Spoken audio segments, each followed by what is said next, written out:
Story Delhi के चुनाव से जुड़ी हुई है, जो कि बेहद करीब, और इस चुनाव में बिजली, पानी, रोजगार, प्रदूषण जैसे तमाम मुद्दों के बीच एक मुद्दा और भी बहुत तेजी के साथ जगह बना रहा है, और ये मुद्दा है मतदान का। ये मुद्दा है चुनाव में असली और फर्जी मतदाताओं की पहचान का, जिस पर दिल्ली की आम आदमी पार्टी और बीजेपी दोनों एक दूसरे के आमने सामने हैं। अब दिल्ली की इस सियासी लड़ाई में आम आदमी पार्टी और बीजेपी का अपना अपना पक्ष है, ठीक उसी तरह जिस तरह किसी सिक्के के दो पहलू होते हैं।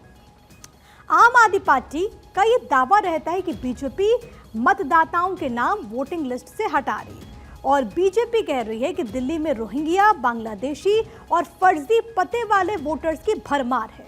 और इसी सियासी जंग में बीजेपी ने आज एक बेहद अहम कदम उठाया, जब दिल्ली बीजेपी के अध्यक्ष वीरेंद्र सचदेवा के नेतृत्व में एक डेलीगेशन आज मुख्य चुनाव आयुक्त और 2 चुनाव आयुक्तों से मुलाकात के लिए पहुंच गया। इस मुलाकात का मकसद था दिल्ली की वोटर लिस्ट में सुधार करना। देखिए, बीजेपी चुनाव आयोग से क्या मांग कर रही है वो हम आपको जरा बता देते हैं।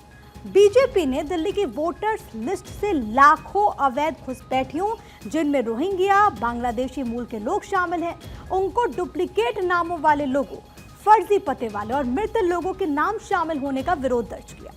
बीजेपी ने मांग की कि चुनाव आयोग इन शिकायतों को प्राथमिकता से कानूनी आधार पर हल करे, ताकि दिल्ली विधानसभा चुनाव पारदर्शी हो, निष्पक्ष हो।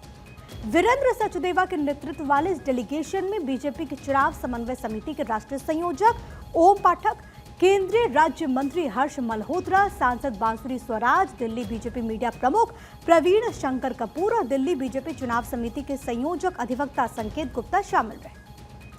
इस मुलाकात के दौरान दिल्ली बीजेपी ने सिर्फ अपनी मांग ही नहीं रखी, बल्कि अपनी मांग से जुड़े लंबे चौड़े सबूतों की फहरिस्त भी चुनाव आयोग के सामने प्रस्तुत की। वीरेंद्र सचदेवा ने चुनाव आयोग के सामने कुल 5000 पन्नों के सबूतों के साथ अपनी रिपोर्ट पेश की। दिल्ली बीजेपी अध्यक्ष ने चुनाव आयोग को बताया कि हैरानी की बात है कि हर बार लोकसभा चुनाव खत्म होने, विधानसभा चुनाव शुरू होने के बीच लाखों नए मतदाता रजिस्टर्ड होते हैं, पंजीकृत होते हैं। इसके साथ ही साथ बीजेपी की सांसद बांसुरी स्वराज ने 18 मजबूत सबूतों की लिस्ट पेश की। इसमें रोहिंग्या, बांग्लादेशी घुसपैठियों के पंजीकरण का सबूत है। उन्होंने बताया कि कैसे कई निर्वाचन क्षेत्रों की मतदाता सूचियों में एक ही परिवार के व्यक्ति अलग अलग ईपीआईसी नंबर्स के साथ बार बार रजिस्टर्ड है। बीजेपी सांसद और केंद्रीय मंत्री हर्ष मल्होत्रा ने आम आदमी पार्टी के गलत प्रचार पर चुनाव आयोग को विरोध से अवगत कराया।